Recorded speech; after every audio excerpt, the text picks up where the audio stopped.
Galea, member of the Legislative Council of Victoria, representing the Honourable Minister for Multicultural Affairs, the Single State.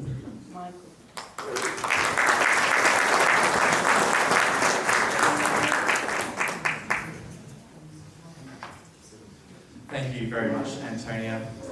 Ilela Taiba, good evening.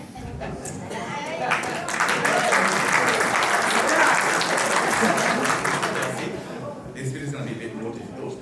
Grazie tali ked itsomuni makom ilu. I'd like to begin by acknowledging that we are here tonight on the lands of the Wurundjeri people, the traditional owners of the lands on which we've gathered here tonight for this very auspicious celebration, that for Malta's first Independence Day.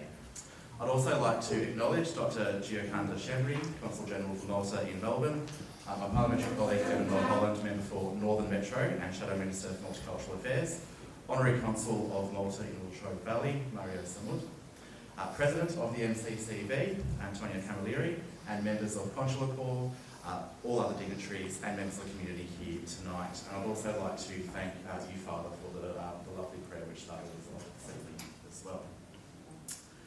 It is a great privilege to be here with you tonight to celebrate Malta's 61st anniversary of independence, a milestone that reflects the strength, the resilience and the enduring spirit of the Maltese people everywhere. And for the large Maltese diaspora here in Victoria, it is an opportunity to come together to reflect and to celebrate. From the early influences on Maltese culture from all the continents which surround it, in ancient history, to the Knights of St. John, the valour and courage of the people of Malta in the Second World War and beyond. Malta is not only shaped by the world around it, but it has played a significant role in shaping the world itself. In the 6 decades since independence, we have seen Malta become a cultural and diplomatic leader at the crossroads of Europe and the Mediterranean, as it has become a hub for entrepreneurship and investment, which is not to mention, of course, the widespread appeal of Kinney. We've also seen the large migration of Maltese people around the world, which is no better exemplified than right here in Melbourne and in Victoria. And I'm also particularly excited to join you here tonight because, as you may have worked out from my name, I do have Maltese ancestry. I have had the joy of visiting Malta twice now to see the towns that my ancestors came from, to meet with distant relatives, and also to eat all the pastizzi that I could get my hands on.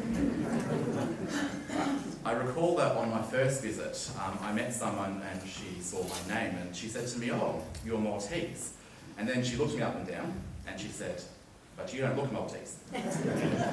She then asked me, knowing that I was from Australia, if I knew her sister who was in Perth. And sadly, I didn't. I do have a relation in Perth, but not that one, sadly. So my connection to Malta might be distant, being my closest relative was my great-great-grandfather, and he was a Gositan. But it is a connection that, however small, remains very special to me. In my childhood, I grew up without knowing anything at all of Maltese language, food, or culture.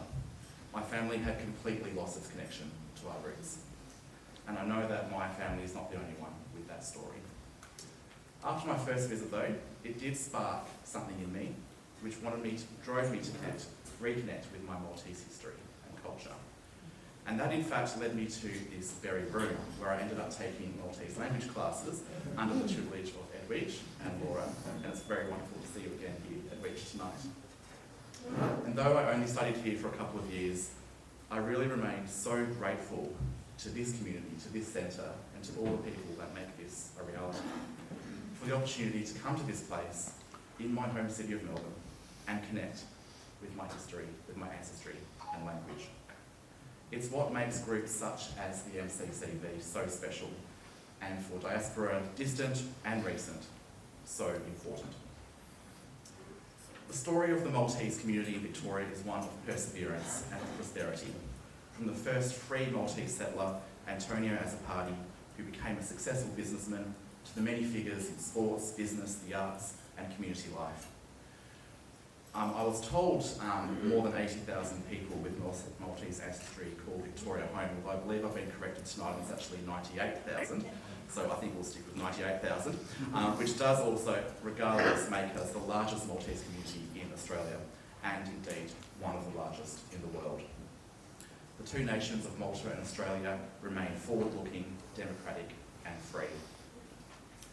And today, or as this case may be tomorrow, just like 7 Junio and other important dates, Independence Day is a valuable opportunity for our Maltese community to come together as one community, and to celebrate.